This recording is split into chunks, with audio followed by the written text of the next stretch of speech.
gas ourselves up, but we short on breath. Talking about we eating, but who we really cooking. Dreaming about greens, but ain't nobody looking. No land, no acres, no seeds in the ground. When the hunger hits, who's gonna be around? We starving every day, and it just ain't the food. Feeding the hood garbage, got 'em acting they fool. We flossing with rides, stunting with chains, but these bars we spitting just bring more pain. We guilty as hell, preaching all these lies, selling debt to the kids, and we acting surprised. We commercialize the pain, broadcast the grief, tell the youth to hustle, but hide the beef. We glorify the trap, invite them to the flames, just like Reagan brought the crack on planes.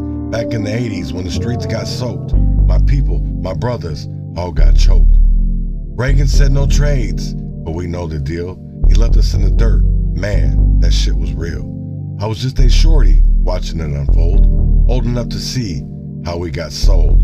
War on drugs, but it was war on us. Cops on our necks, no love, no trust. They labeled us thugs, beast on the block, made us kiss the pavement while they cleaned our clock. Prison became business thanks to Reagan's game. Free labor is the truth in America's name. Slavery's dead, man. That's just a word. Read the 13th Amendment, it's still absurd. They lock us in cages, serving time for life.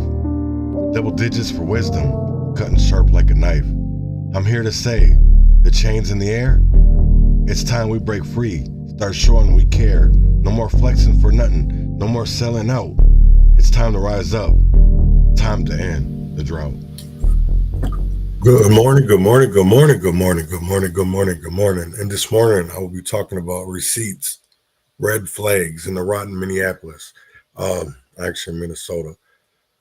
But first, before we get into any of that, here goes Switches by Boosie Badass and NBA Youngboy, and I'll be right back after this.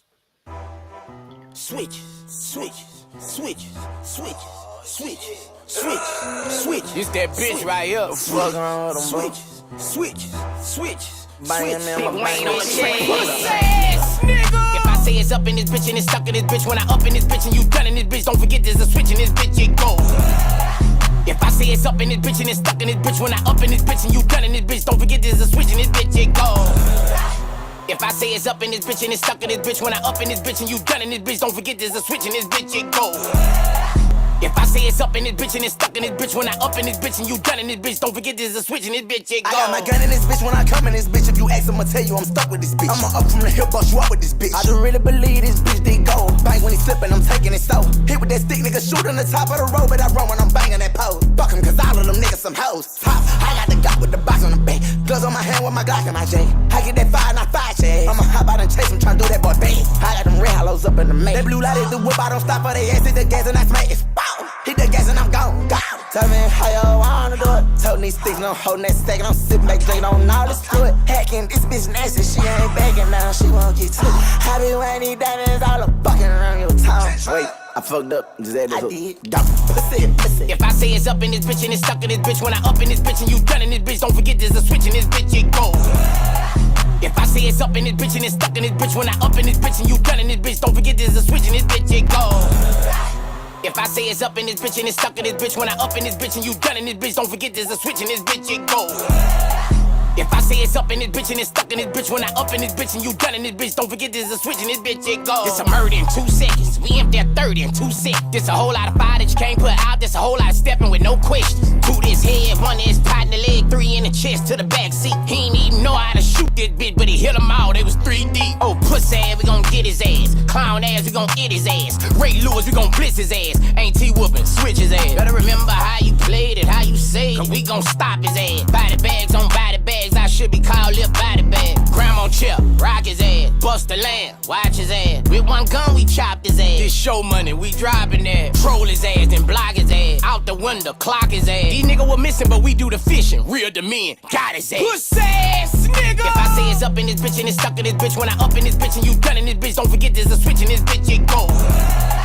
If I say it's up in this bitch and it's stuck in this bitch, when I up in this bitch and you done in this bitch, don't forget there's a switch in this bitch, it goes. If I say it's up in this bitch and it's stuck in this bitch, when I up in this bitch and you done in this bitch, don't forget there's a switch in this bitch, it goes.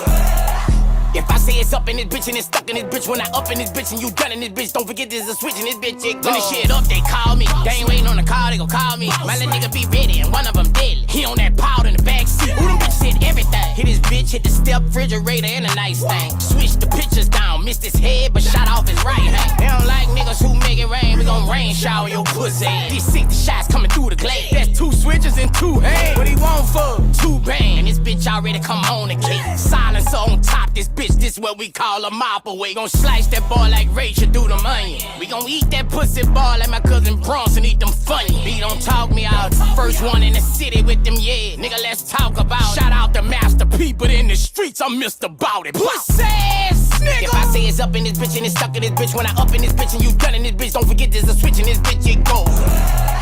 If I say it's up in this bitch and it's stuck in this bitch, when I up in this bitch and you done in this bitch, don't forget there's a switch in this bitch, it go. If I say it's up in this bitch and it's stuck in this bitch, when I up in this bitch and you done in this bitch, don't forget there's a switch in this bitch, it go. If I say it's up in this bitch and it's stuck in this bitch, when I up in this bitch and you done in this bitch, don't forget there's a switch in this bitch, it go. That was Switches by NBA Youngboy and Boosie Badass. I want to get into, first thing that I want to do this morning is show a little documentary from, I think it was back in the 80s, but it's about Chicago and it's about the projects. And I want people to look at that and see that we're not just talking about something new in 2025. We're talking about something that happened and is continuing to today. And that's what I really want to show you. So here we are with a news special about Chicago's projects. Channel 2 investigation has found that the Chicago Housing Authority wasted millions of dollars on low-income housing that was never finished. It was part of a court-ordered program to de-emphasize high-rise projects and instead fix up smaller buildings on sites scattered throughout the city. But the Channel 2 investigative team has found that the CHA has turned scattered sites into scattered slums. Tonight, Pam Zeckman reports on why the largest contracts awarded in the program have become the CHA's biggest failures. This is the only heat in Edna Warfield's Southside apartment. Conditions are so bad that she and her 3 children desperately want to move into public housing. They're among thousands of families on the waiting list. All I want is some heat. I am tired of being cold. Each night, the family goes to sleep afraid that their apartment will catch on fire. I hope to God the stove or nothing don't explode while we laying up there sleep. If anybody got any kind of building out there, if they got an apartment that I can pay, let me know. Please. About a mile away from the Warfields, these CHA row houses have been sitting vacant and boarded up for years. They're part of 2 contracts to build or renovate 234 apartments scattered around the city, homes that poor people could be living in. Most of the apartments were never finished, and the $8 million budget is now gone. CHA records show that one reason why the money's gone is the agency paid for work that was not done. In this 6-flat, the agency paid $2,000 for new hardware. It was never installed. Paid $3,000 for all the plastering. It was not all done. Paid $10,000 for rough carpentry. It wasn't finished. In fact, work in 2 of the 6 apartments was never even started. The contractor was Gerald Cantor, president of Industrial Structures Incorporated, ISI. Cantor was hired by the CHA despite his bad track record with the agency.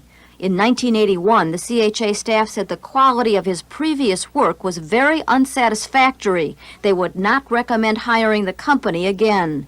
But 4 months later, the CHA hired Cantor anyway. They gave him the scattered sites contract because Cantor was the low bidder. Now the CHA is trying to undo the damage. Here, the circuit breaker panel was installed without a cover, leaving live wires exposed. At other buildings, electrical outlets were not properly installed. And at this building, the electrician used the wrong wire. It's not heavy enough for the current.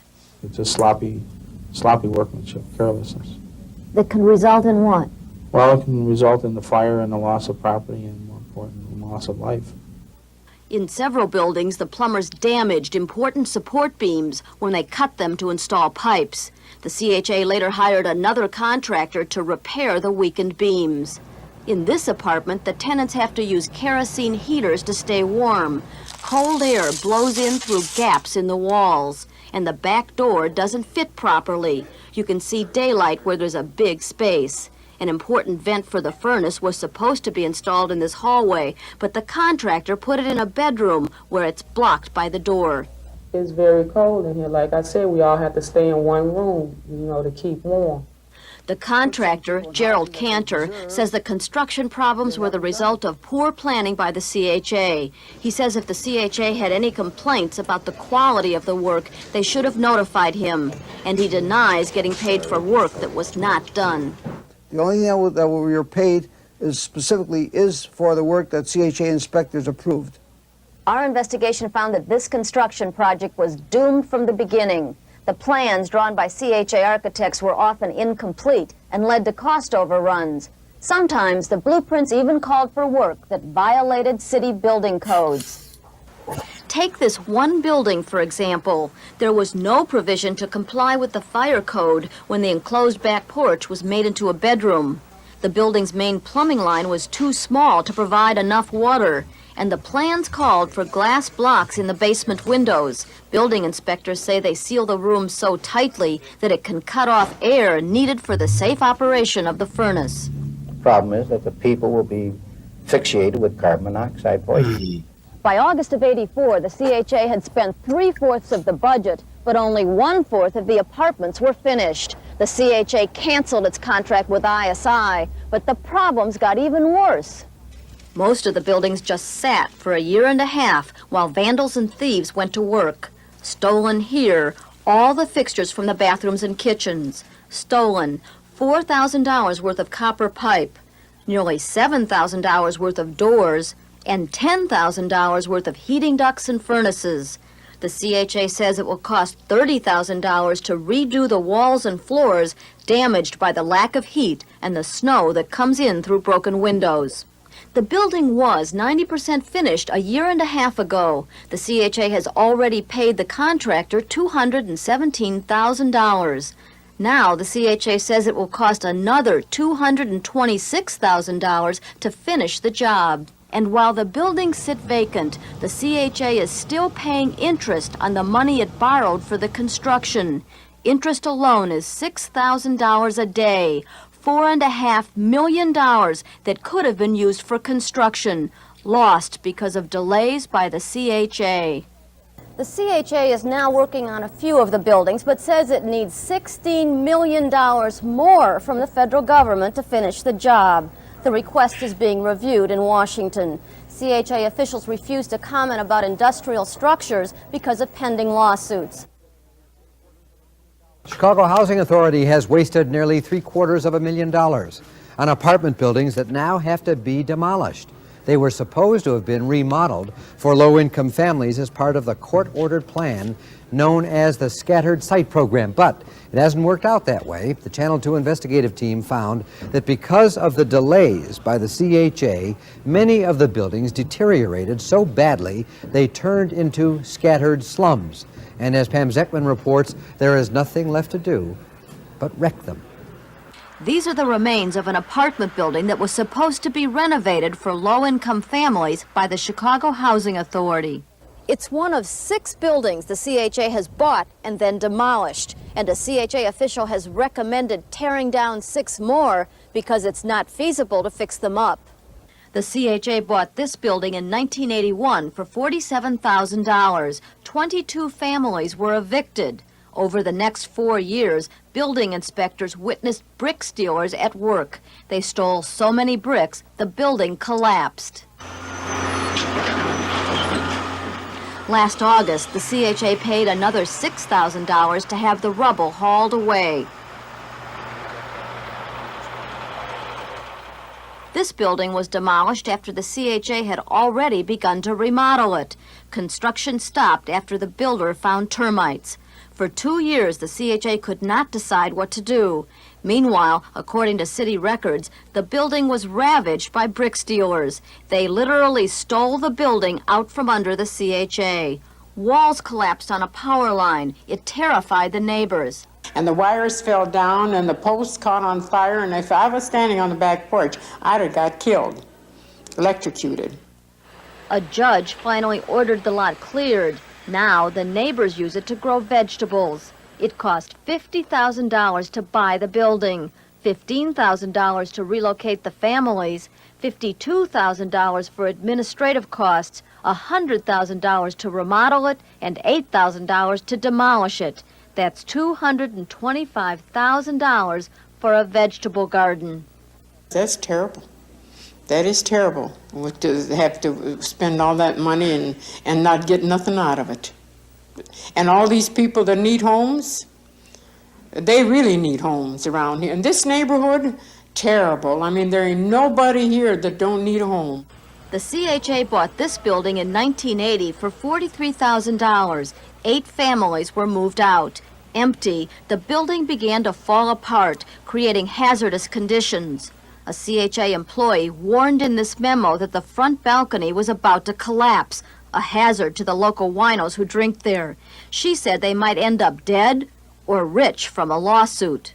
The CHA spent nearly $3,000 to take down the balconies and $6,000 more on maintenance. Now the staff is recommending that the entire building be torn down. The scattered site public housing program in Chicago is in shambles. Professor Ed Marciniak was appointed by a federal judge to study the scattered sites program. He concluded that the program has been so poorly run that it actually hurts the people it's supposed to help. The poor and low-income families are suffering, and the supply of housing decreases because they kick these families out and left the buildings empty. The empty buildings also hurt entire neighborhoods. The CHA bought this building in 1981. Here it is now, after fire and heavy vandalism. The CHA's original estimate to rehab the building was $278,000. Now the estimate is nearly $1 million. It's awful, because CHA could have did much better if they had tried, but they didn't try. Members of the block club say the building has attracted muggers, rapists, and rats. A judge in housing court ruled the building is dangerous. He's ordered the CHA to tear it down.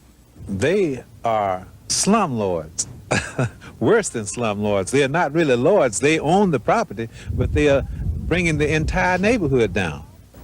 They're also wasting money. When you add up all the costs for acquisition and relocation, some construction and demolition, the CHA has spent at least $750,000 on buildings that have to be demolished. CHA Commissioner Leon Finney says he hopes the CHA can make up for some of the damage to the neighborhoods by building new housing where old buildings were torn down.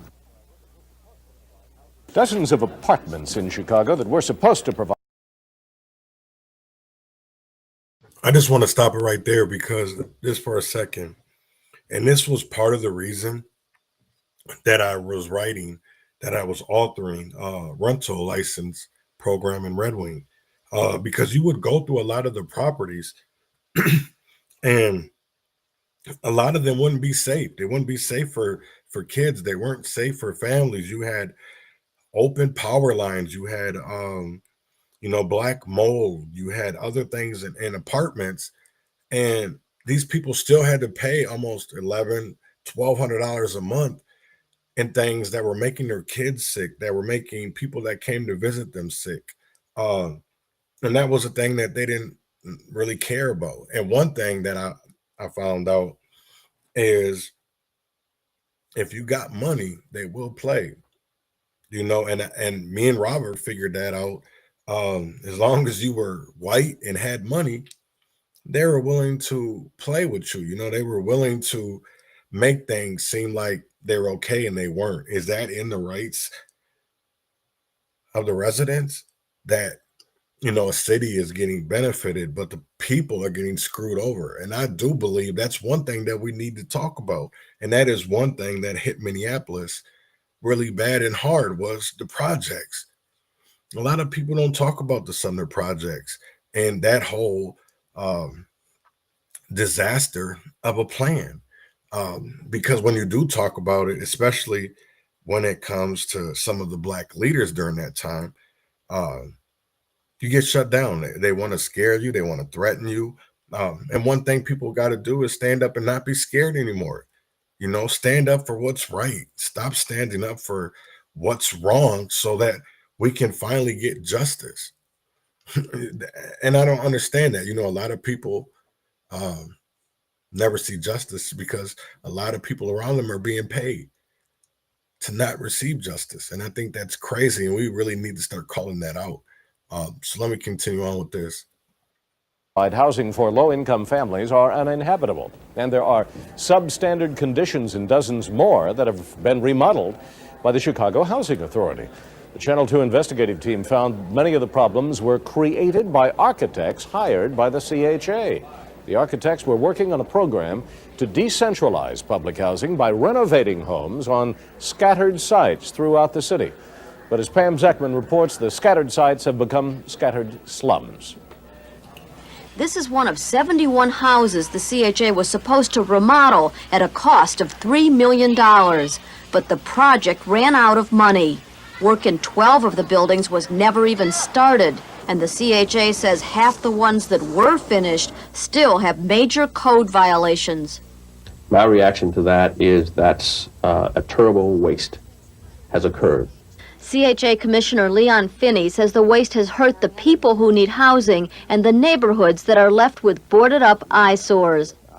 And it's hurt our integrity as an organization that is committed to building and developing housing for the poor. Our investigation traced many of the problems to outside architects hired by the CHA. Their mistakes led to huge cost overruns that helped bankrupt the program's limited budget. The architects worked for a firm called Archetype 3, formerly located here but no longer in business.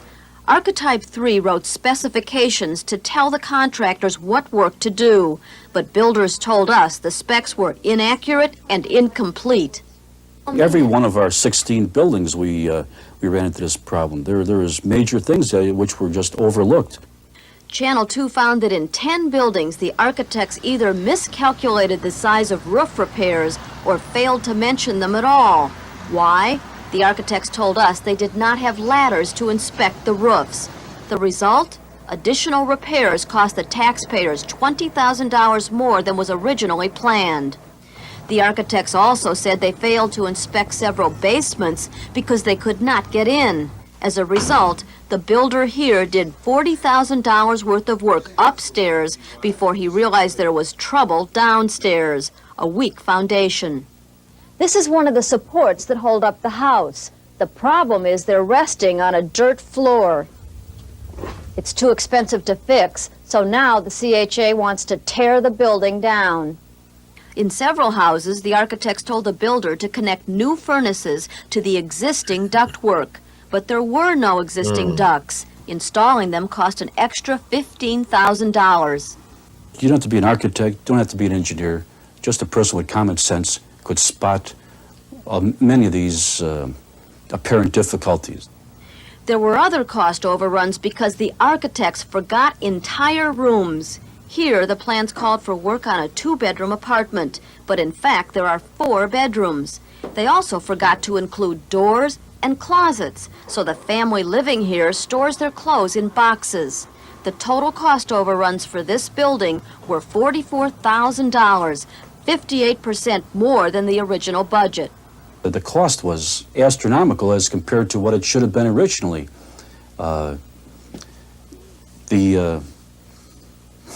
It's so absurd. The CHA remodeled this house in 1984. Now the work is being redone, literally from top to bottom, inside and out. Archetype 3 says the building was structurally sound when they turned it over to the CHA. But the tenants say that as soon as they moved in, they noticed a deep crack in the support beam in the basement. There's also a 2-inch gap between the beam and the floor it's supposed to hold up.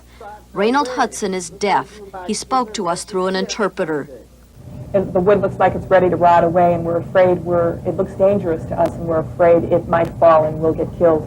The CHA also says the building needs insulation in the attic and new plumbing because the pipe that carries foul-smelling sewer gas out of the bathroom had been cut off.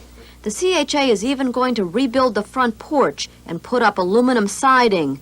Now the budget is 3 times what was originally planned. The 2 men who managed the project for Archetype 3 are Lincoln Calhoun, who is not a licensed architect, and Charles Smith, an architect and partner in the firm. They refused to be interviewed on camera, but off camera they blame most of the cost overruns on delays and mismanagement at the CHA. They said the agency did not give them enough time to write the plans and did not have enough money to do all the necessary construction. They also said contractors insisted on extra work that was not needed. Smith said Archetype 3's construction plans were never intended to be exact, but he also admitted that his office made some mistakes. On a project like this one, he said, everyone makes mistakes. CHA officials admit they made a mistake buying some of the homes in the first place. They say these homes were already vacant, boarded up, and in bad shape when the CHA took them over from the federal government. Now the CHA says it needs more federal money to finish the job. The Channel 2 investigative team has found the CHA has spent $10 million, that's money out of your pocket, on apartment buildings it can't afford to renovate. The CHA bought the buildings to meet court-ordered deadlines to provide low-income housing throughout the city. But now, as Pam Zeckman tells us in her final report, the scattered sites are becoming scattered slums. Well, I'm mad because my taxes are paying for this. It's not providing housing. It's not fixing up. I don't know what business CHA is in, but they're not providing housing for people. They're wasting money. Members of the Sheridan Park Neighborhood Association are angry at the CHA for its lack of progress on this North Side building. The CHA bought it 3 years ago for $167,000. Now the CHA cannot afford to fix it up. It's criminal to let this go on. Our investigation found that CHA officials lied to the federal government about the true cost of renovating hundreds of apartments. The reason they lied was to get approval for buying the buildings. Now the CHA is stuck with vacant buildings it cannot afford to renovate. The U.S. Department of Housing and Urban Development has guidelines on how much federal money the CHA can spend to buy and renovate property. HUD will not approve a development if the cost is too high. So when the CHA wanted federal approval for the purchase of this building, it told HUD that renovation would cost about $93,000, and HUD approved the purchase. The CHA did not tell HUD that 3 different consultants had already said it would cost more, as much as $189,000. Here's another example. To get federal approval of this building, the CHA said renovation would cost $105,000. Again, HUD said okay, but the CHA's own consultants had already estimated that construction would cost nearly 3 times as much, $302,000. If they knew, should they have shared that information with you? I would think so, certainly. We want any housing authority, we want any developer to give us their best estimates of anything like this, the best information they have. Last year, when the CHA wanted federal approval for 33 buildings, it submitted cost estimates that were obviously phony. The CHA said the cost of remodeling each 2-flat, regardless of its condition, was going to be nearly $72,000. Remodeling each of the 3 flats, no matter how much work had to be done, was said to cost nearly $108,000. The pattern was repeated with 4, 6, and 12-unit buildings. This is one of the 6 flats on the list. The CHA told HUD that renovation would cost about $213,000, but the CHA's consultants had already said it would cost more than twice that much, $485,000. Are you concerned that you might have been misled on these estimates? If they had information available to them and they purposely submitted some other information that would lead us to approve a project, sure, that would be of concern. The CHA's executive director admits that the estimates he gave the federal government were not based on the surveys by architects. The estimates that were used disguised the fact that the program was way over budget, a problem he inherited from previous administrations. As an administrator, I have to move the program. I cannot sit and say to HUD, I am not going to build another unit until you give me all the money, or you give me some special dispensation from the problems of the past. The lies are now catching up with the CHA. Last summer, when the CHA wanted federal money to begin the renovation, it submitted these blueprints to HUD, showing all the work that needs to be done. And guess what? The renovation will cost $10 million more than the federal government will pay. Damn. Now that HUD has the true costs, it's rejecting the CHA's plans, saying they excessively exceed even the cost of new construction. Experience shows that it can be done for much less. The federal guidelines allow an average of about $45,000 to buy and renovate each apartment. Now the CHA is telling HUD it will cost $70,000 for each apartment. $70,000 per unit is not an acceptable cost to HUD. CHA officials complain that HUD doesn't allow enough money for renovation, and while they lobby for more money, the CHA is trying to appease angry community groups by fixing up a few of the buildings. But officials admit they cannot begin to do them all, so they just sit, monuments to the CHA's inability to finish what it started. The CHA, by stockpiling these units, violated a public trust to provide safe, sanitary, decent housing for low and moderate income families. And that is inexcusable. That's something that, even in Minneapolis needs to be talked about. It needs to be put out there. Even when it came to the Sumner projects, people, there was a lot of money that went missing, and nobody ever was held accountable. Nobody was held responsible. So it's like the taxpayers were always paying for mistakes of the government, and who suffers? It's the people. It's the people that suffers. The same thing, and when it comes to a lot of this, right? Even with Derek Chauvin, there's calls right now, just the other day, I think it was yesterday, that they filed, new court documents. There was over 50 former and current police officers. Here's what I want people to know.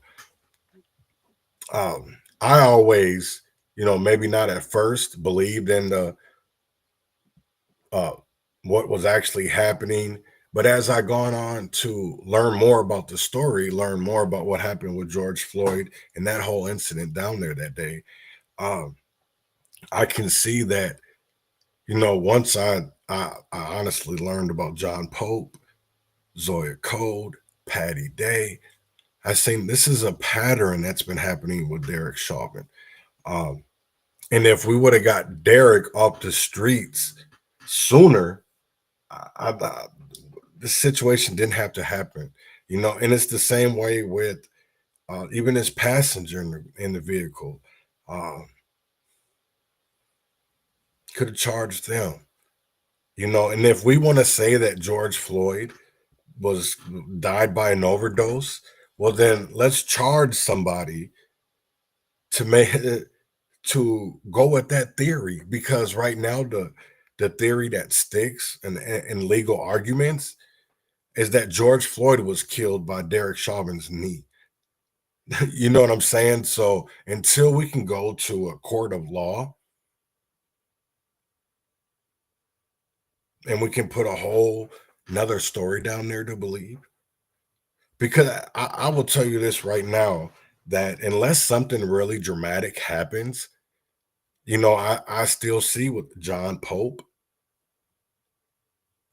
people got to understand his federal charges just wasn't George Floyd. And that's what people forget. They believe that Derek Chauvin, his state charges were about George Floyd.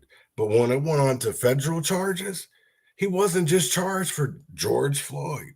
He was charged for John Pope. Zoya Code for breaking their civil rights. So I want people to really, really sit here and look at it and be like, hey, you know, if George Floyd, not George Floyd, if Derek Chauvin was politically charged or politically convicted, so why isn't James Wren, Timothy Magruder, Philip Vance? Because all of that is political to us.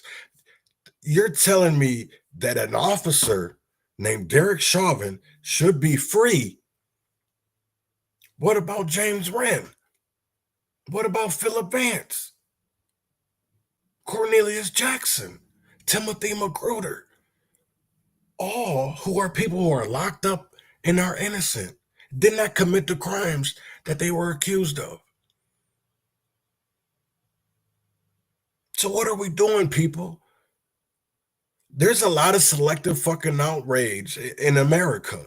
And I will be real honest about it. We have a lot of selective outrage. A lot. And to me, it's really starting to be a problem.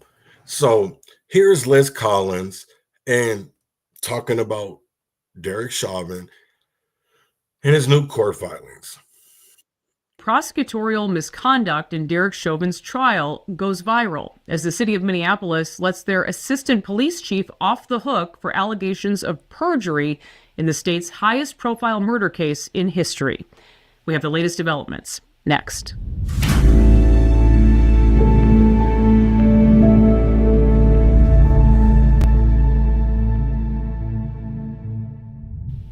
Dr. J.C. Shea is my guest. He is the writer and director of The Fall of Minneapolis and my colleague. Good to see you. Thank you for being here. Thanks, Liz. We've been getting a lot of questions about what this could all mean moving forward, these latest developments, and what is basically Derek Chauvin's last line of defense for his involvement in the arrest and death of George Floyd. First, there's this filing in Hennepin County Court last week alleging prosecutorial misconduct and raising some serious questions about the testimony given during Chauvin's trial. We wrote an article about this, which went viral. It's been viewed tens of millions of times. The headline features a quote from Chauvin's attorney, Greg Joseph, who said the prosecution, quote, can only run from the truth for so long. In response to that statement, Elon Musk even weighed in on X and said, true. I know we've been researching and covering this for years now. We've been slandered, even sued. Rather unsuccessfully, I might add. But what do you make of what seems to be a huge shift in public opinion? Are people finally seeing the truth for what it is, Dr. Shea? In many ways, the petition cuts to the heart of the Chauvin trial, or hoax of a trial, I should say. For example, and this comes from one of the key points of the petition, the prosecution focused on Exhibit 17.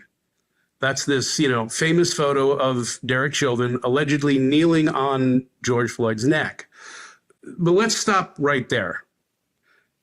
It's a snapshot. Exhibit 17 is just one frame of an encounter that supposedly lasted for several famous minutes and significant seconds. And if the bystander video was 8 minutes or more and filmed at 30 frames per second, that leaves something like, 14,000 moments unaccounted for. It's myth-making, it's media fabrication, and it's certainly not anything we should mistake for an impartial trial. Digging into the details, there's a lot more to this petition than just these bold claims. You have hundreds of footnotes, citations, exhibits of evidence. Since Minnesota's mainstream media has yet to even cover any of this, it's been days now at this point. What more did you want to say about this 71-page petition? Yeah, the petition also points out many things that are quite significant, but still overlooked. For example, there's the testimony of Dr. Baker, the medical examiner, and the only person in all of this who conducted an autopsy of George Floyd. Dr. Baker, if we look at the first two words he has to say about this case, which are cardiopulmonary arrest, in other words, a heart attack, you'll also find that he doesn't mention the word asphyxia. Yet during Chauvin's trial, the prosecution calls 4 other so-called expert witnesses who did not conduct an actual autopsy. And at least one claimed to be an expert in watching videos to determine the cause of death, however, didn't have any scientifically established method or prior experience in doing that. So how that makes someone an expert, I have no idea. Speaking of truth and deception and prosecutorial misconduct, there's also another recent development involving the formal complaint against Assistant Chief Katie Blackwell. So this complaint was filed by Representative Paul Novotny, chair of the House Public Safety Committee. He submitted the complaint to the city's Office of Police Conduct Review after learning about how 14 former and current Minneapolis police officers accused Blackwell of perjury in Chauvin's state trial. Now we know the case was closed and no discipline given.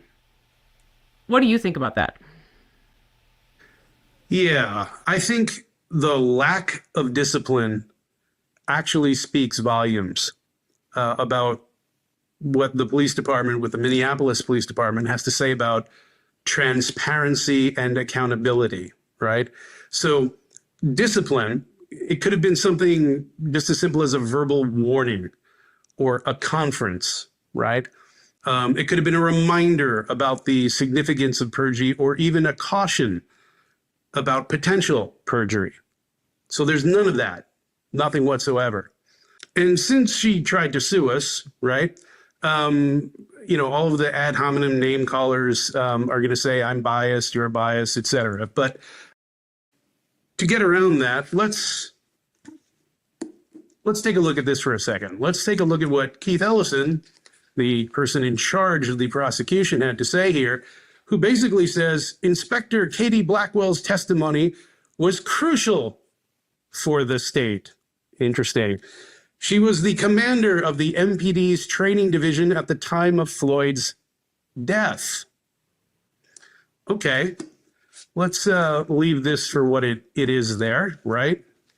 Now let's compare that with the findings of Judge Wall. The judge in our case when Katie Blackwell unsuccessfully tried to sue us for defamation. I want to stop it there for a minute, right? Because if this is the case, right, and I hope more does come out in court, but if Katie Blackwell was to believe to be perjured herself in the court of law, that to me, and I go back to Marvin Haynes, even the year before Marvin, I'll go back to Mayan Burrell. A lot of things came up and they didn't want to dig further. They didn't want to dig further into maybe the mob or, maybe it was police that actually did it. And to me, that's an issue. To me, that's a problem because we've always in Minnesota, right, have swept things under the rug for, I don't know for what reason, maybe, right? Maybe cash, maybe other reasons. But I can tell you this, is that Minnesotans have always been on the short end of the stick, especially when it came to poor Minnesotans. And I feel like now's the time for your average Minnesotan. And what I mean by that is I'm talking about Wendy's cashiers. I'm talking about Walmart stockers. I'm talking about the people that deliver your packages through Amazon Flex. I'm talking about those type of people, the taxi drivers, to be honest, the people that should you go to McDonald's, those type of people, the ones that are barely heard, because I will tell you right now is that there's a lot of people in that predicament and those type of jobs that go to work every day and bust their ass, but it's still not enough to pay all their bills. And should a person have to go get another job because they can't pay for something that their first job should already be enough for them to cover their lifestyle, to cover. I'm not talking about the extras, right? I'm talking about the basic necessities. I'm talking about the where you don't have to go paycheck to paycheck to live in America, because that's what it comes down to. That's what it really, really comes down to. And a lot of people don't want to have those conversations, because I will tell you right now, there's more people in Minnesota. Doesn't matter if they're Democrats, doesn't matter if they're Republicans. Y'all got more in common than you have against each other. If people truly sat down and had conversations, you would just see how close we are to each other. The only thing difference is maybe some ideology ass shit, things that we can argue about later. But let's get to the goal. Let's make sure that our future generations can read. Let's make sure that future generations can sit here and spell, do math. Because I can tell you right now, we are in a world, in a society that is so hogwash that like, to me, it's science fiction, the Jetsons ass type shit. And people don't want to have those conversations. And the more that I sit here and I think about it, and I think a lot of people, maybe you thought about this, maybe you haven't, but I can tell you right now is looking at pictures and reading about things that went on in the 80s and the 90s, and to see how much different. I lived during those times. A kid, a teenager, and a young adult. And we have to understand is that 2025 is not the 1970s. It's not the 1980s. It's not the 1990s. It's not even the early 2000s. Because I will be completely honest, is something along the way has changed how we view things that are going on. And I'm not saying that it's right. I'm not saying that it's wrong.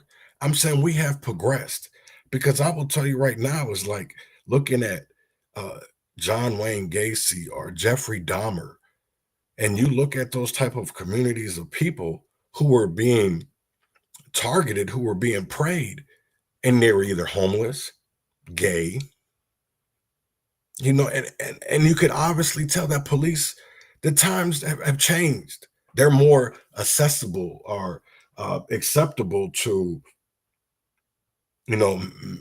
men pretending to be women, or, that goofy, that shit like that, we're more open to that.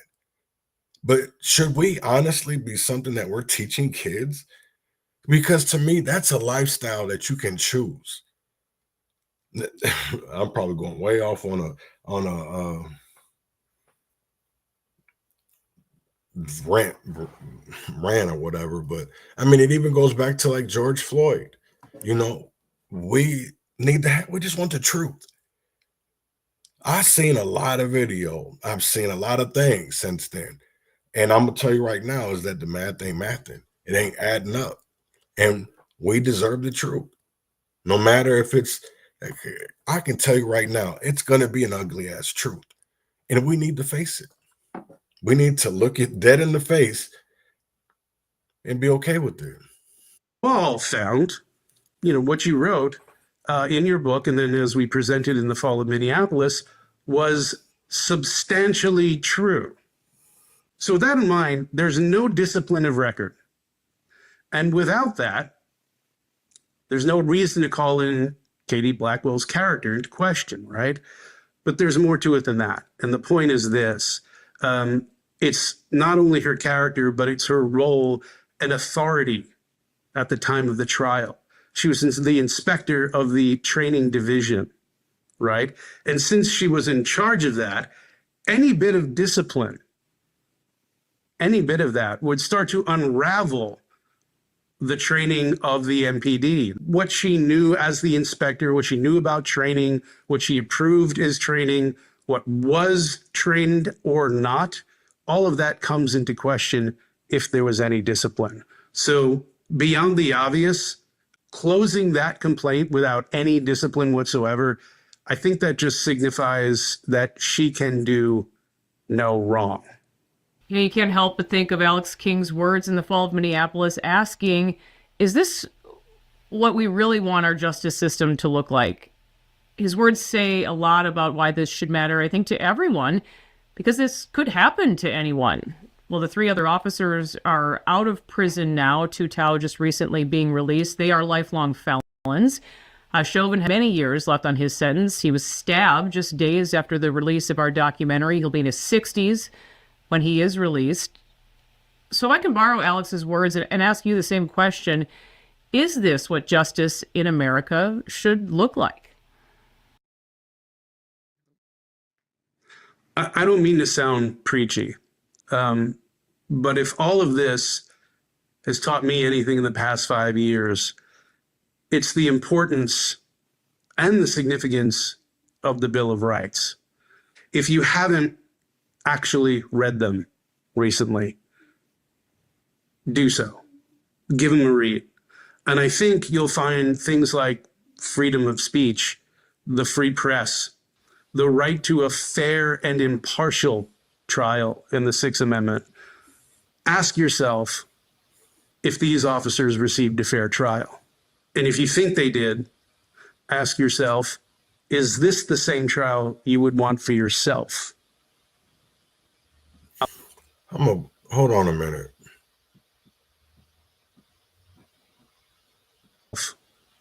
If these officers received a fair trial. And if you think they did, ask yourself, is this the same trial you would want for yourself? I'll leave it there.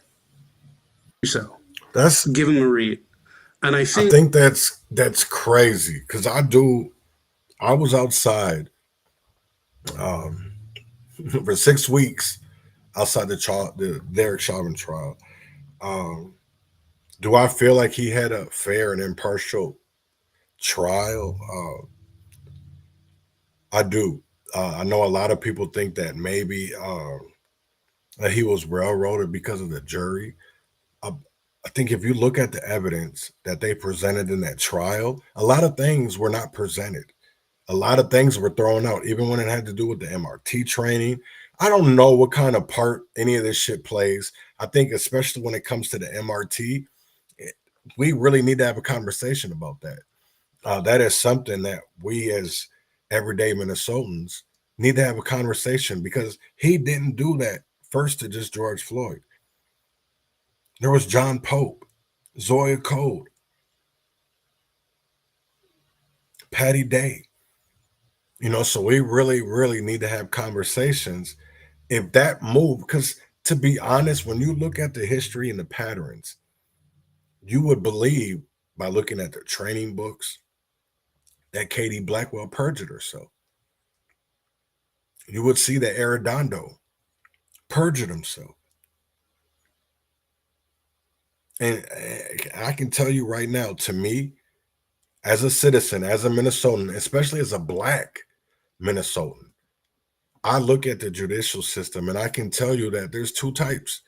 There's types of a judicial system for the poor people, and then there's a judicial system for the people with money, people with power, people who might call elitists.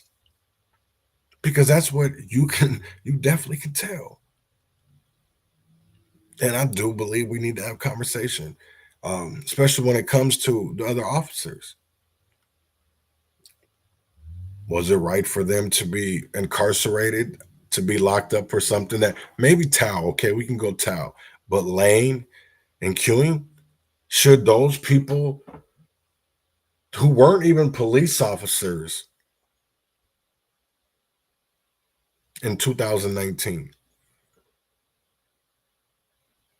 But I can tell you right now is that the world changed May 25th, 2020. And a lot of people don't want to have that conversation. But we need to. I want to get into what is a hot topic here in Minnesota. And it's about the Somalis, right? So I want to get into a little bit about how this is all kind of playing out, right? And Because I can tell you right now, it has to do with fraud, and it has to do with, it's not about always racism. That's what really pisses me off, is because you dog whistle about racism. Racism is not the same anymore. It's so laughable. Is that I really have a hard time with the word racism now. And I actually do believe a lot of Black Americans also have an issue with the whole racism thing, because it's not always about racism. You know, I think that is to deflect and distract from the point at hand. And we always take it into a discussion that to be honest, I don't know if we need to have, or that should we have. So here you are with KSTP and the TPS threat against Somalis in Minnesota. This evening, President Trump threatening the temporary protected status designation for some Somalis in Minnesota over claims of gangs and fraud, leading lawmakers to challenge the administration. In this country, we do not blame the lawlessness of an individual on a whole community. Now, 5 Eyewitness News is digging into this complicated story. We are checking for the data behind the claims, along with a look at who has the authority to make the final call surrounding those protections and what you can do if you're concerned. We have team coverage for you this evening, and we start with our chief political reporter, Tom Hauser, with the reaction tonight. Tom? Leah, fraud has already been a major focus at the state capitol for several years. Now the president has put that focus squarely on the Somali community, and elected leaders from that community responded sharply today. And we're not going to stand for it here. A long list of Democratic leaders in the state capitol rotunda spoke out against this social media post from President Donald Trump, stating he wants to terminate the temporary protected status for Somalis in Minnesota, claiming Somali gangs are terrorizing the people and responsible for billions in fraud.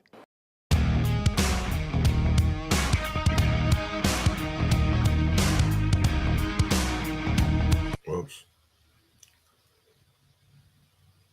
So now, That he would end temporary protected status for Somalis in Minnesota is everything we have expected from this man. It's cruel, it's illegal, it's dangerous, and it's stupid.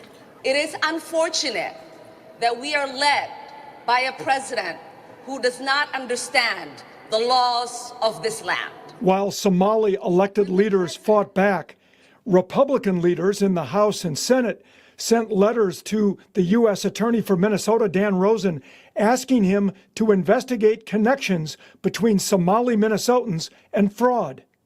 House Speaker Lisa Dameth denies the calls for investigation are racially motivated. Racism has no place, but neither does fraud, and we have proven fraud. That's what we have to focus on. There have been people in the Somali community accused of fraud and charged in court. To your knowledge, are any of them under TPS in Minnesota?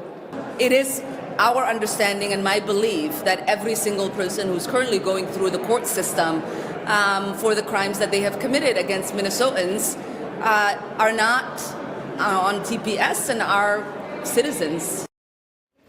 Now, these two letters to the U.S. Attorney from Republican House and Senate leaders ask for an investigation into an online report about Minnesota fraud money going to a terrorist group in Somalia. So far, those claims have not been verified. Paul? Okay, Tom Hauser reporting. Now, for some background on all of this, Congress created temporary protected status in the Immigration Act of 1990. Somalia was added in 1991 when its civil war broke out, and that protection was recently extended through March of 2026 because of the ongoing war. Foreign countries may be designated for TPS for reasons like an ongoing armed conflict, an environmental disaster, or for temporary conditions that may prevent the country's nationals from returning there. And of course, there are many voices, as you've been hearing, speaking out after that post from President Trump. That's why we sent our Eric Shalou to dig deeper into the president's allegations, looking for concrete data. He's joining us here now, Eric, with what you found. Well, Lee and Paul, we reached out throughout the day to federal prosecutors, state prosecutors, and law enforcement to try and find data to prove or disprove President Trump's comments. We worked to find data to back up the president's comments on temporary protected status, crime, and fraud. President Donald Trump's social media post has sparked reaction in Minnesota since it was posted Friday night. The president calling for terminating temporary protected status for Somalis in the state. TPS allows people whose home countries are experiencing civil unrest, violence, or natural disasters to legally come to the U.S. A report for Congress put the number of Somalis covered by the program at 705 nationwide. The Immigrant Law Center in Minnesota a couple of years ago put the number at 430 beneficiaries in Minnesota. The president's post says Somali gangs are terrorizing the people of the great state. We asked Hennepin County Attorney Mary Moriarty how many TPS recipients from Somalia have been charged in gang-related activity. The county attorney writing in, our office does not track whether someone is a TPS recipient. Our Somali community is a valued and cherished part of Hennepin County. We do not indict communities. We hold individuals accountable. We also asked Minneapolis police and St. Paul police the same question, and they don't track someone's TPS status when arrested. President Trump posted Minnesota is a, quote, hub of fraudulent money laundering activity and billions of dollars are missing. The president didn't name a specific instance of fraud. We've reported on the Feeding Our Future scandal, in the largest case of fraud in Minnesota history at more than $250 million in pandemic assistance. 78 defendants have been charged. In court filings and hearings attended by 5 Eyewitness News, we identified several defendants who came to Minnesota from Somalia and later became naturalized U.S. citizens. That means they would not have needed to apply for protected status. When 5 Eyewitness News searched through thousands of documents involving Feeding Our Future defendants, the phrase temporary protected status came up once.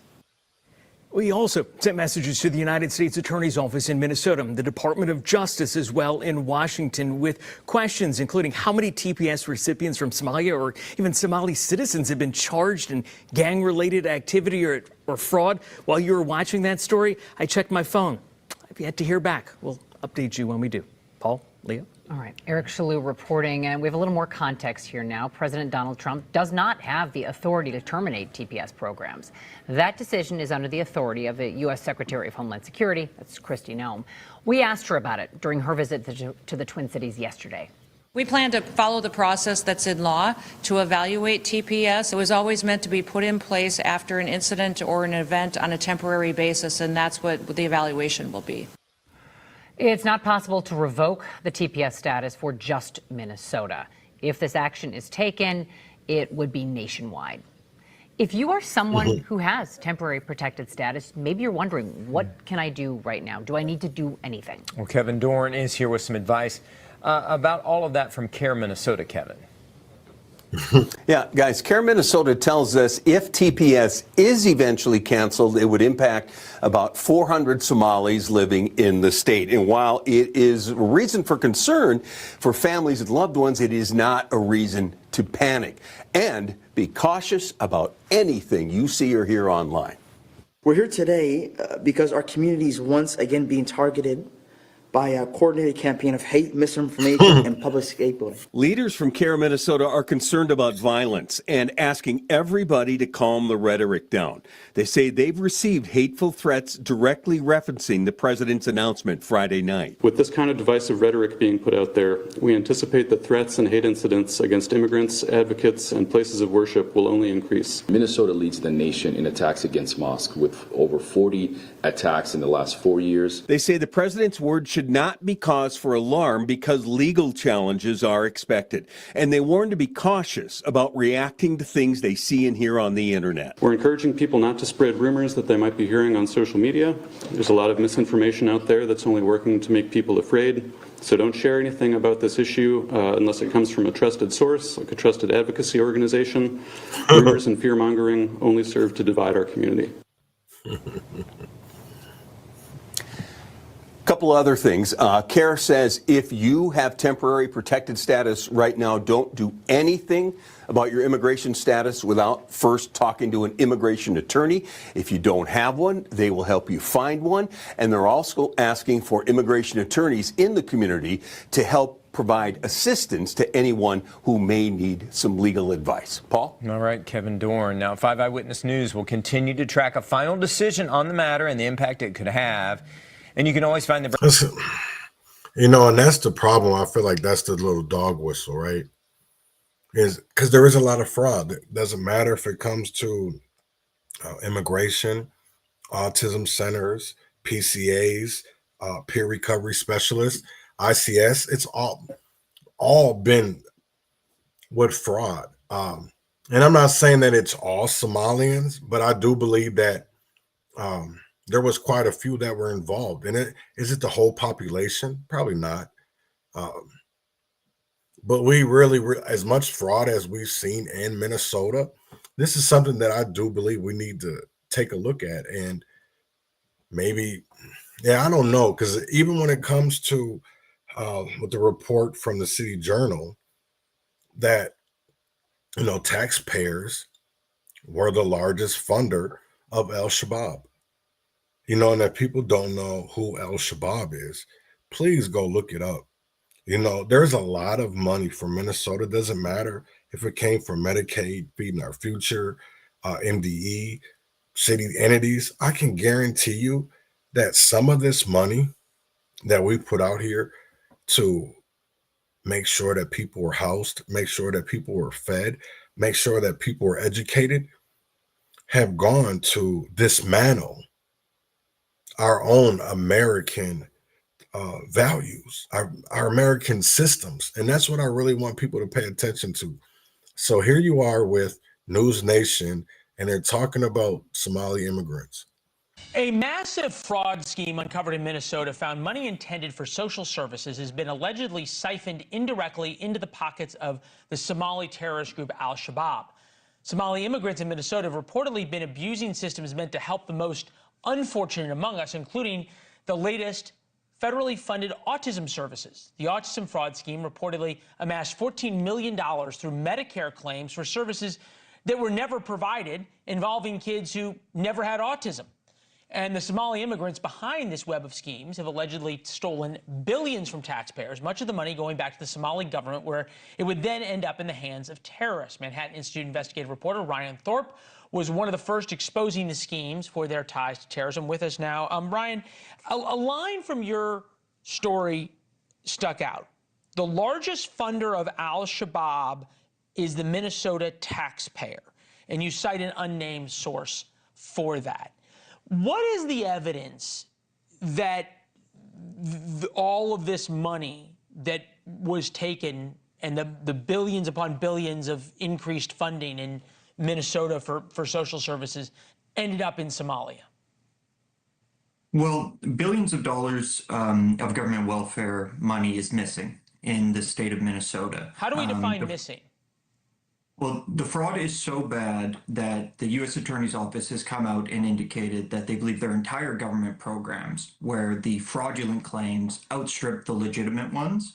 There are cases where indictments have come down or guilty pleas are already in to the tunes of hundreds of millions of dollars that were fraudulently obtained, filing false claims alongside doctored paperwork. And the indictments are continuing to come. And the U.S. Attorney's Office has made very clear that this is a network of fraud schemes stacked upon fraud schemes, and that while the true dollar figure in terms of stolen funds at this point isn't quite clear, it's safe to say that we're talking about billions of dollars. Okay. It's pretty wild, some of the things that you lay out, including one group called Feeding the Future that went from getting $3.4 million in 2019 to $200 million 2 years later. They grew faster than NVIDIA.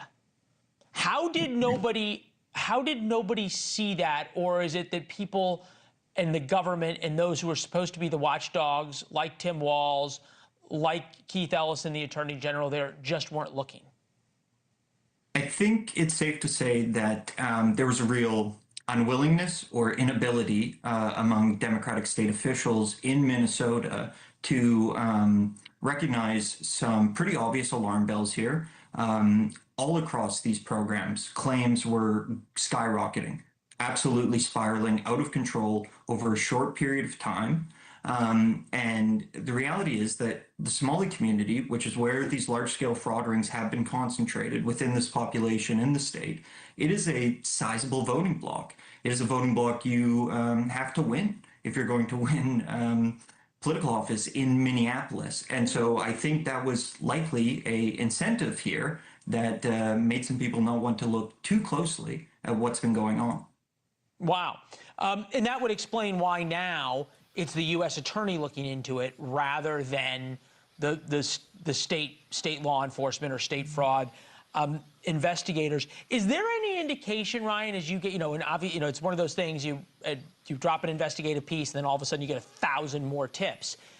That this goes higher, like actually into state government? You get the last 30 seconds.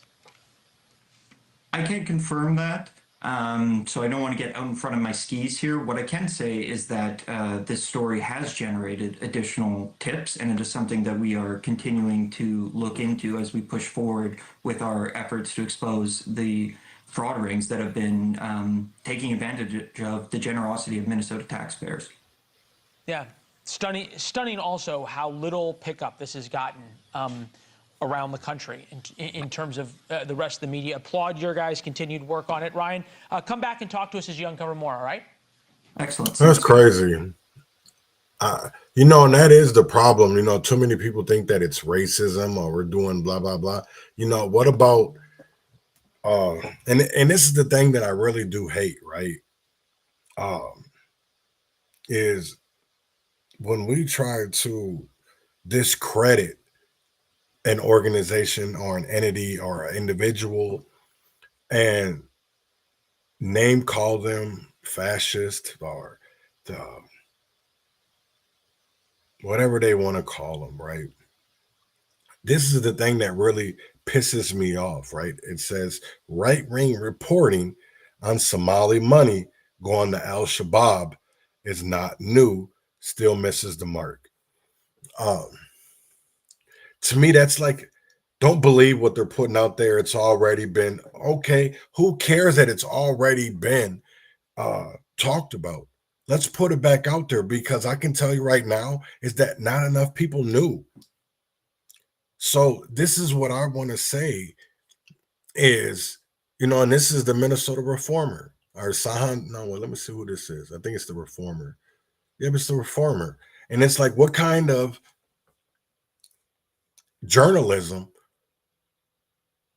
I can see there's a lot of narratives in Minnesota media, and we need to really call that out. This is the thing that pisses me off too, is we always want to label them.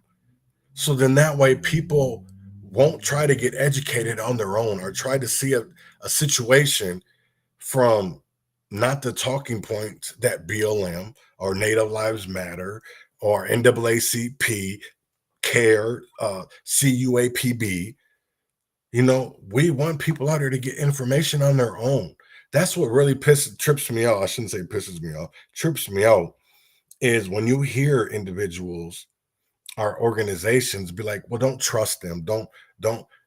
You should really, in Minnesota, when you have an organization or somebody telling you not to look that way, you should really start looking that way.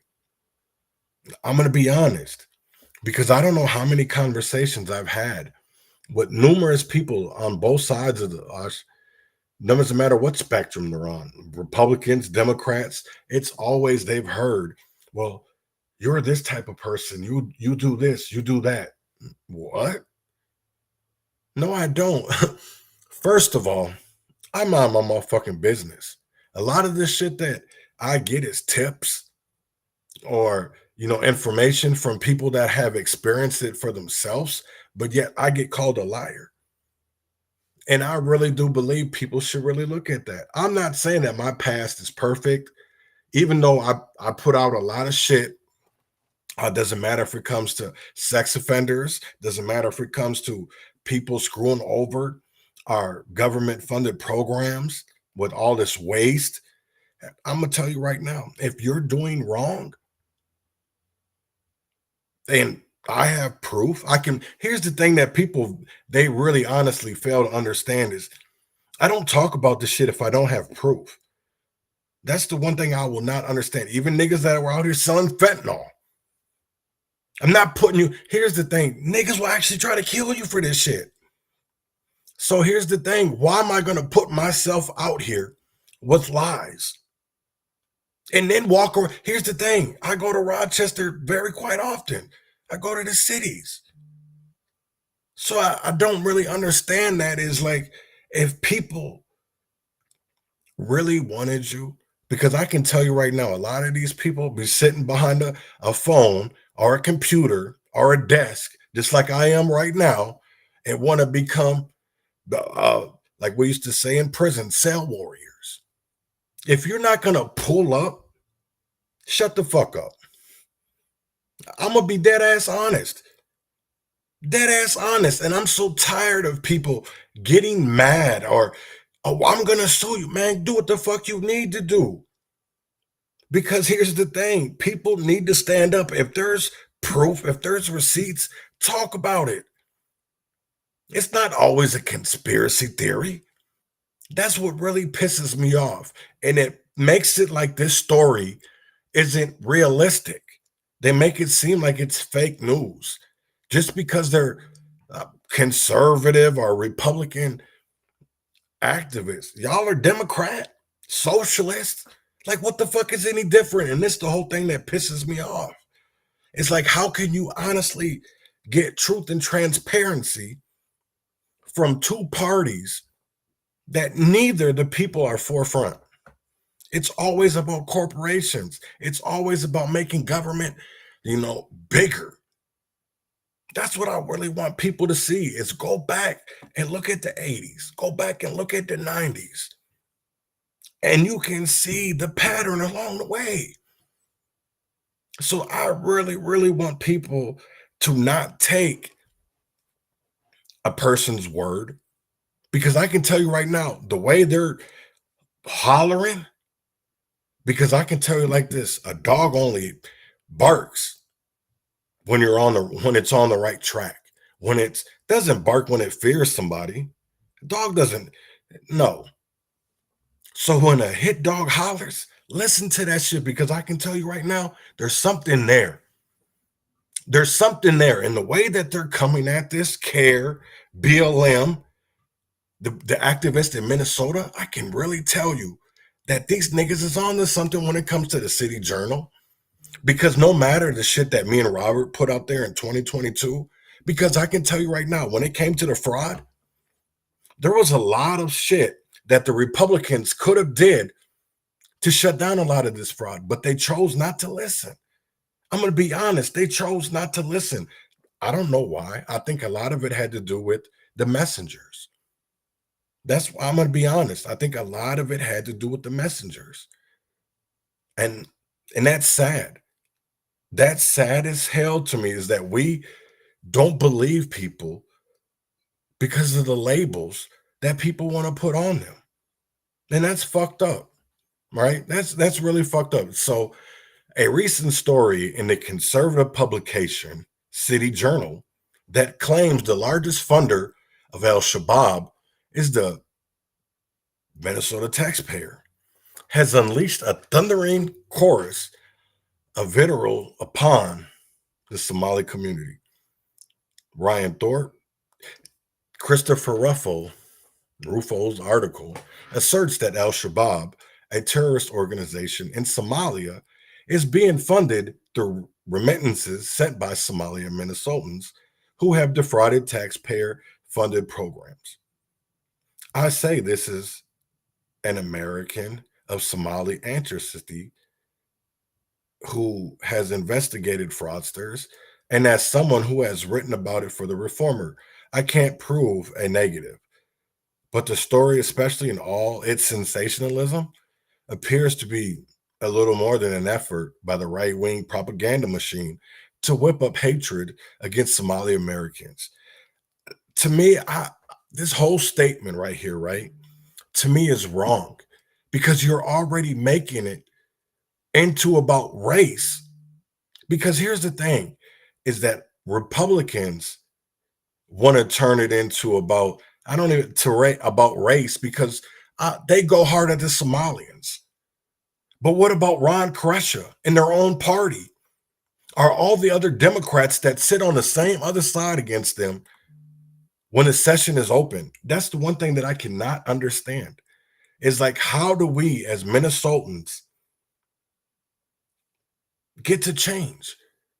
Because you have some people in Minnesota, it doesn't matter if they're Democrats, doesn't matter if they're Republicans, they don't want change.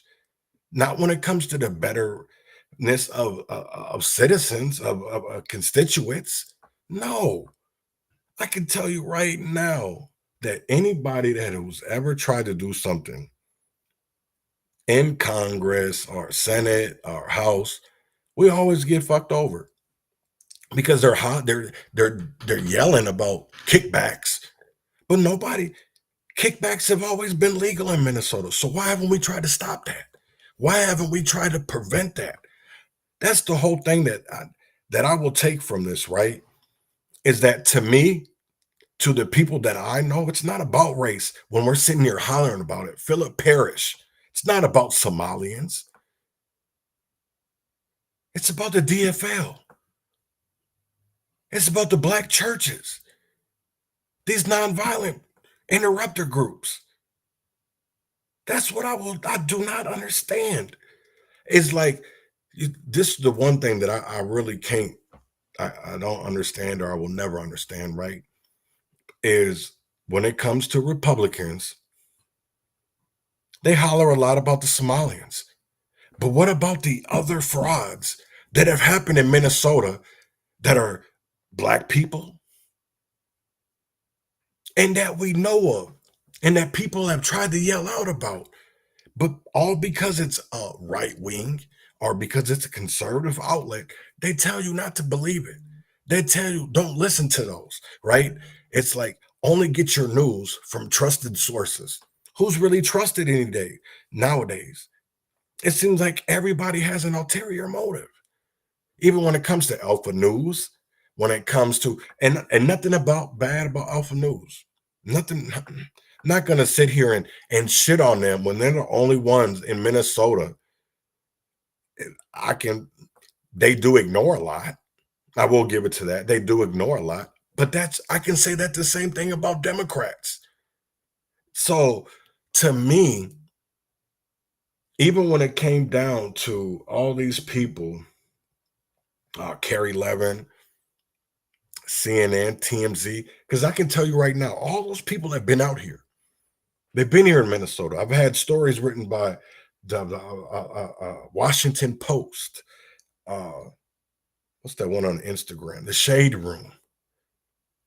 But I can tell you that, yeah, that might get you some clicks. It might get you some views, but it doesn't get you any change.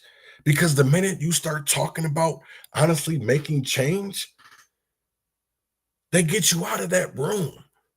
Because I can tell you right now, a lot of people that call themselves activists, we're not doing a lot of the things that trying to get change. Strong mayor,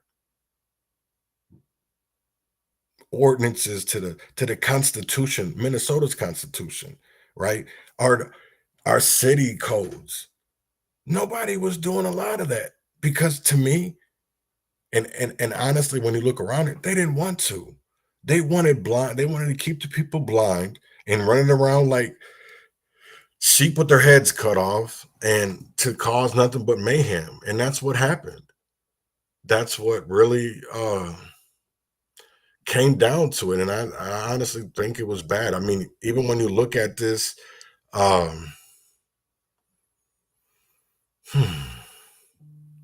with all this fraud, even when it comes down into Hennepin County, you have some people that, depending on what kind of judge they were, don't want to really, because I didn't understand this one totally.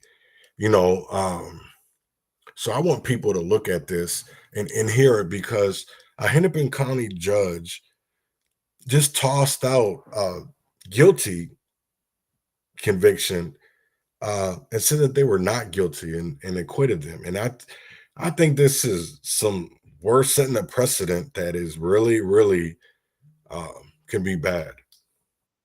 A big reversal in a $7.2 million fraud case in Hennepin County. The judge has thrown out the jury's guilty verdict. This is a case Lou Raguse has been following since the beginning. The judge's actions could make it harder to prosecute state fraud cases in the future. Lou? Julie, it's extremely rare for a judge to reverse a jury's verdict in a criminal case. Jurors I spoke to today told me it was not a difficult decision to find Abdi Fattah Yusuf guilty in a Medicaid billing scheme, and they're surprised by this development.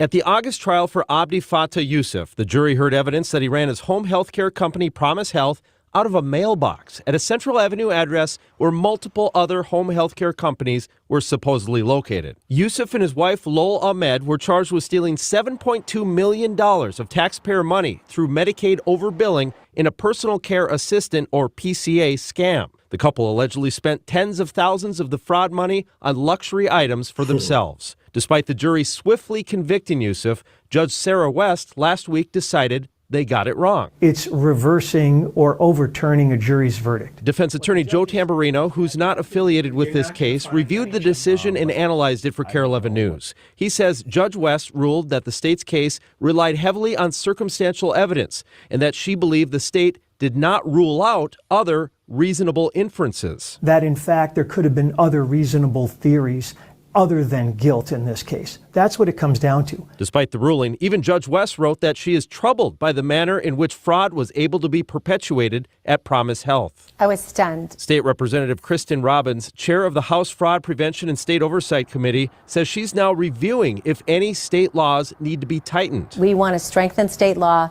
so that we can get prosecutions out of these cases, because clearly a jury thought he was guilty. Jurors in the case can't believe the decision. I am shocked. I'm shocked based off of all of the evidence that was presented to us and the obvious guilt that we saw based off of the said evidence. It was not a difficult decision whatsoever. The deliberation took probably 4 hours at most. Based off of the state's evidence that was presented, I was beyond a reasonable doubt. The attorney for Mr. Yusuf, Ian Burrell, sent me a statement today that says, in part, Judge West's ruling affirms what we have maintained from the beginning, that our client, Mr. Yusuf, was wrongfully accused and did not commit fraud or racketeering. The Attorney General's office filed an appeal this afternoon, so the Minnesota Court of Appeals will take a second look at this decision. Julie. So, Lou, did Mr. Tamburino, did he have any kind of emotional reaction? And this is pretty stunning. This does not happen. Right. Yeah, he leaned towards the idea that this was kind of a one-off and that it would have a good chance at appeal. But the worry is that there's so many other cases just like it where somebody's in the exact same position as Mr. Yusuf but is charged with fraud. And Right. if the judge can determine that maybe they didn't know that the fraud was going on underneath them in the case, then other judges could throw it out just like this one. All right. Do you know how quickly the Court of Appeals would take this up? Any idea? Probably months. Wow. People watch what's going on around you. You know, it doesn't matter if it's our black churches in Minnesota. There's a lot of fraud. There's been a lot of white collar fraud. There's been doesn't matter if it's nonprofits. Doesn't matter if it's NGOs, RDOs. There's just so much scams. There's so much, and it's oh shit. I'm gonna see if I can watch this. I guess there's an ICE raid right now going on in St. Paul. So let me see this. Breaking news. See if I can find it. There's so much going on. Nope, that ain't them either.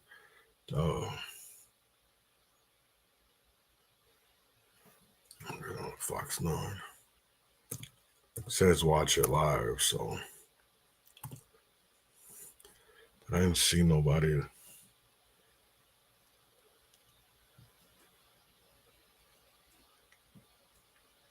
See what the hell? Oh, that was Carrie Levin. Whoops. Carrie Levin. They're live. So let's see.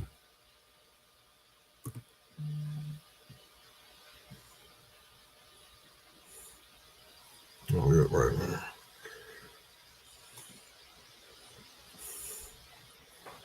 We're asking folks to get back. Get back. There was some sort of medical emergency going on. And this is the video you're seeing right now, that line of St. Paul police officers. They have one person, as you can see, they're detained. You can see they're firing off OC spray. It's a less lethal deterrent here. We caught a little bit of it here as we were trying to move back. They asked us to move back, so we did so here. But they, unfortunately caught some of the folks that are gathered out here. We saw people clutching their face, their eyes watering here as they were pushed back by this line of St. Paul police officers. Clarify something here.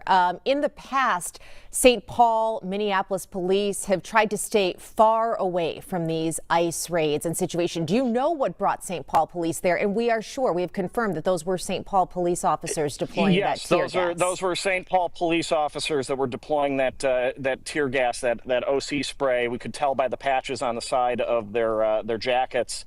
I believe at this point that this is merely a support role here, just to kind of keep some of the crowds back here. Like I said, they are focused on this one house, and the neighbors here, the protesters, really have this home surrounded here. So that is my belief at the moment here, is that they're just here merely as a form of crowd control, not to interdict like the federal agents are right now. Okay, and the federal agents are still there on scene at this hour, Dave? They are still on scene here. They're inside, like I said, home. Let's see if we can get a little closer here. I'm going to just walk a little bit here. We'll show you kind of where we're at here. They're about mid-block on Rose Street here. We'll just kind of take you up to the line here, so forgive the shakiness of the camera here. But let's just kind of take you here. This is the scene right now here. This is a crowd of neighbors that have gathered out here in protest of what is going on here. As we come up to the line here, you can see the line of St. Paul police officers right here that are trying to keep folks back away from this home. Just off of my right shoulder here, it's this house right here that the federal agents this morning have been focused on here. Again, we're still trying to determine what exactly brought these agents out here, but it has certainly prompted quite the response from neighbors over here in the Payne-Phelan area. Two questions for you, Dave. One, have you seen anyone removed from that home or detained by the federal agents? And two, do you have an estimation of how many people are there? Yeah, we've not seen anybody detained from the home itself. I've seen at least 2 protesters detained by agents and by police out here. One was getting a little too close to the lines of the federal agents, and the other one was getting too close to the St. Paul police lines here. I would estimate here there's maybe 100 more, maybe more out here just kind of surrounding here. What you can't see is the crowd of protesters that have gathered on the backside of the home up towards Maryland Avenue here. There's a big, wide, vacant lot out here that a number of them have gathered up there. And I don't know if we can go to some of the video that we shot earlier, but they were forming a human chain to kind of protect what they thought they were protecting the folks inside the home from being removed. But to clarify, at this point, no one has been removed yet. Not that we've seen. We have heard from a couple of neighbors that maybe one person detained, but we have not been able to independently confirm that as of yet. You know, Dave, as I'm looking not only at your live picture, but also at that video, it looks different than a week ago in St. Paul, where we saw some pushing, shoving, things being thrown at federal agents. I'm curious, was it just the human chain? What precipitated the use of tear gas? So from what I could at least see here, it was people, St. Paul police were asking folks to move back because, again, there was reportedly some sort of medical emergency going on in the house here. And so they asked folks to clear the street because this street has just been packed with the folks that are out here protesting, the neighbors that are out here. You can see a number of cars are also blocking the street here behind me here. So there was some sort of medical emergency allegedly here. They asked folks to move back. They refused, and that was the point that St. Paul police deployed that OC spray and detained that one individual you saw with the skateboard in the video here, that you're looking at right now. Yeah, in that video, you can see people rubbing their eyes from the chemical irritants that were being sprayed at them. Have you been able to talk to neighbors? Do they know anything about the family or the people who live in that home? I have spoken with a couple of neighbors here. I'm just going to go show you some pictures. There is other footage that is coming in.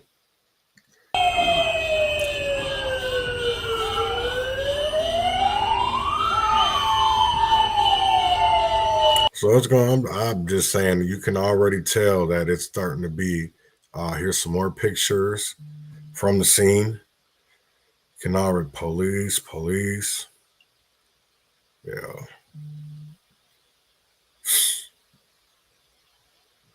Damn. And this is, yeah, to me, is going to be crazy.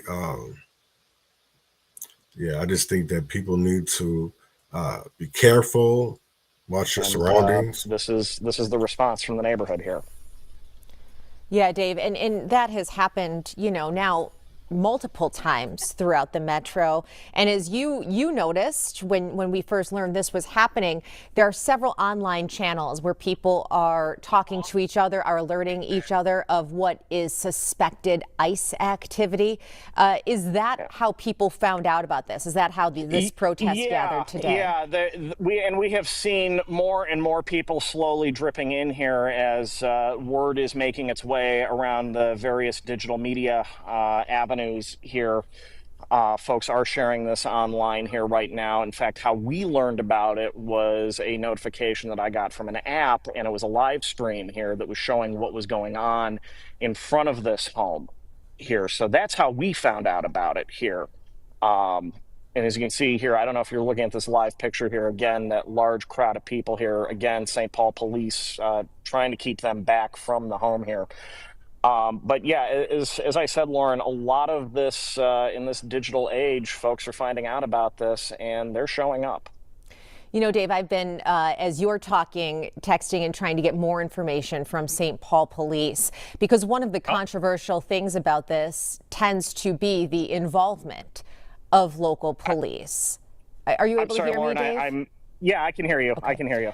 I was saying that I am trying to get more information right now as we're speaking from St. Paul police, because one of the controversial things in the metro has been the involvement or lack of involvement of local police. Both Minneapolis and St. Paul have ordinances that they will not assist federal agents. When there was a lot of controversy over Minneapolis's stance this summer, they said they were there doing crowd control, essentially protecting the public. That's kind of what you think St. Paul is doing there right now. And that is essentially what I'm seeing here. And I've covered a number of police incidents over the years here, and just from what I can tell from their posture here, this is a pure crowd control posture. They are not in any way You guys have had this line. I know, they got you to come and do their dirty work. He doesn't care about this neighborhood. He doesn't care about this city. He doesn't care about this state. They are just fucking paying to stock up fucking goo. And you're protecting all of them while they're over there laughing at you guys being them. So we are here in a residential area. This is the second raid that has happened in the city of St. Paul just this month. At least one arrest today has been confirmed. I personally have seen the presence of federal agents as well as Homeland Security. St. Paul Police Department is here in fully armored, gas masks, very large. I don't want to be inaccurate in what type of guns or billy clubs that folks have here, but definitely very well prepared to enforce anything, any orders that they're given.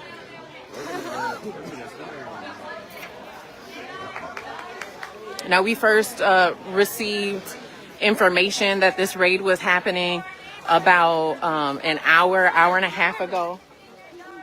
This officer over at the corner by the fence told me that Mayor Carter is no longer in charge, and that's why FCPD is here. Okay, thank you for that. So apparently he's on that side. I'm over here. So coming here on this side a little bit closer to where, excuse me, where the raid happened. As you can see, excuse me. You rather stand with the fascists than stand with us? Stand on this side of the fence. Fucking neighbors. Okay. They are our neighbors. I guess not. Yeah, they don't live here. You live in So as you can see, people have been sprayed with chemical irritants. Are these your neighbors? No proof of a warrant. We're hearing from people here. Would you like to talk? We're hearing from people who are here on the scenes that there was not a warrant that was presented. Proud legacy. Yeah, how old are your kids? Maybe around this age? Hey, Dee. You think they're proud of you? On the fire and tell the grandkids about what you did. I'm gonna check on Great fucking job. Here.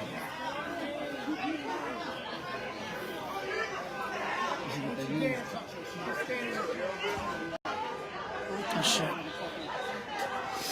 Fucking pig ass top.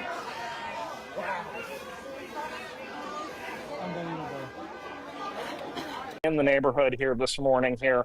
We'll turn around here. This is about mid-block here. You can kind of see the amount of folks that have gathered out here. Obviously, this activity has touched off a lot of anxiety and some frustration with neighbors here. In fact, I want to show you here right now because we showed you that video earlier of the OC spray being deployed here. These are bottles of water that folks were using to wash eyes out here. We saw one woman who is apparently suffering from asthma. She was in a little bit of respiratory distress here. You know, if you've ever been hit with this stuff, it is not pleasant. It really burns the throat and the eyes here, and especially because we've got a very misty, foggy morning here in St. Paul. The spray does carry a bit. It carries a little more distance here than it normally would. Dave, we appreciate you showing us that scene because it is going on for several blocks now, or for that area. You said it's also behind the house. I'm curious, because we've seen the protesters, Dave. How many federal agents have you seen? How many cars are there? Is this a large presence? You know, Lauren, I would say it's maybe a couple of dozen federal agents in total here. A couple dozen. So it's a reasonable presence. Yeah. It's a pretty large presence. It's a reasonable presence here, yes. There's definitely more protesters than there are federal agents on scene, I can tell you that. Yeah, so it is, but it is a relatively large presence. It's not one or two agents. This is a crowd. This is, yeah. Dave, I'm wondering maybe we can take up the map right now just to orient our viewers as to where we are at that 600 Rose Avenue. Militarized police enforcement in a residential area. You know, it's like they're at war with our neighborhood. And I don't know how they can live with themselves. Yeah. Again, if you guys are just joining here at the site of a federal arrest, a federal raid, that has happened here in a residential area on the east side of St. Paul. This is the second federal raid like this that has happened just this month. At least 100 people are here on location protesting the presence of ICE, Homeland Security, U.S. Marshals, and the cooperation of the St. Paul Police Department during this operation. They have already deployed chemical irritants.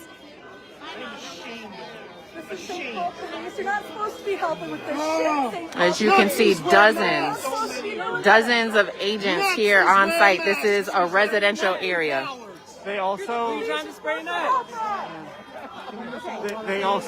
They told us that we had to move out for an ambulance, but then we heard from the people inside that there was no one inside who needed an ambulance. Wow. That they were using to try to get through. That's what we heard from somebody else as well. So if they're trying to pull that in other cities, people need to be on the lookout for that. Thank you for that information. St. Paul Police! Shame on you, St. Paul Police! St. Paul Police! As you can see, this is the home, right? This where I'm zooming into right now. This is the front yard of where the federal agents raided. That's the location where the federal agents raided. Michael Williams, this is in Minnesota. As you can see, dozens of agents, HSI,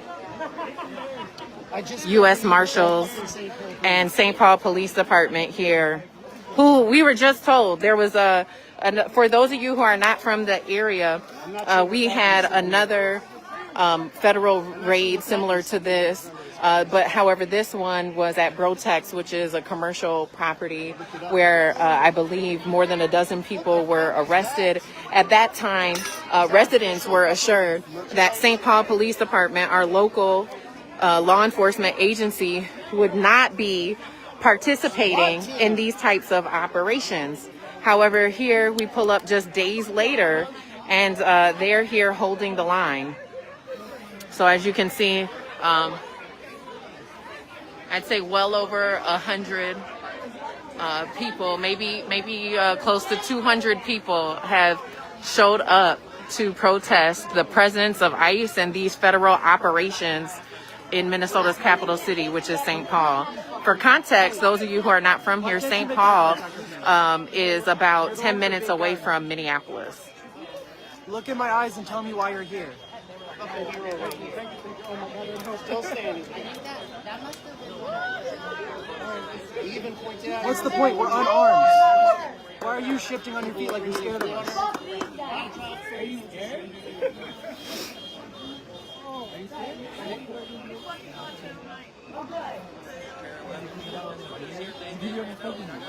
By ICE. And I think there was a violent interaction between federal agents and protesters. There were projectiles being thrown, there were pushing and shoving, and then those chemical irritants. But at that point, St. Paul Police was not at all involved. And Mayor Carter, who also came to that scene, was very clear that St. Paul will not assist in federal immigration enforcement or raids. So it is interesting to me to see St. Paul Police on scene here, though they may be doing crowd enforcement, as we have seen in Minneapolis occur. But that is something we're going to want to get more details from Mayor Carter about when he is willing to speak to us about it, because that is a controversial step for people who are opposed to ICE raids in our cities, is local police being involved in any sort of way. Of course, it is controversial on the other side as well, as people who support the actions of ICE and the federal government would prefer that local law enforcement assist. So again, here is a live picture of the scene. We have several crews on scene, including Dave Peterlins, who was just out trying to gather more information. Dave, I'm wondering if there's anything new you can tell us. Yeah, so Lauren, as we spoke here just a few minutes ago, the scene here has it is relatively quiet at the moment here. In fact, we got some more folks here slowly trickling in here to the scene here. Obviously, as you said, folks have found out about this through social media, so folks are slowly descending.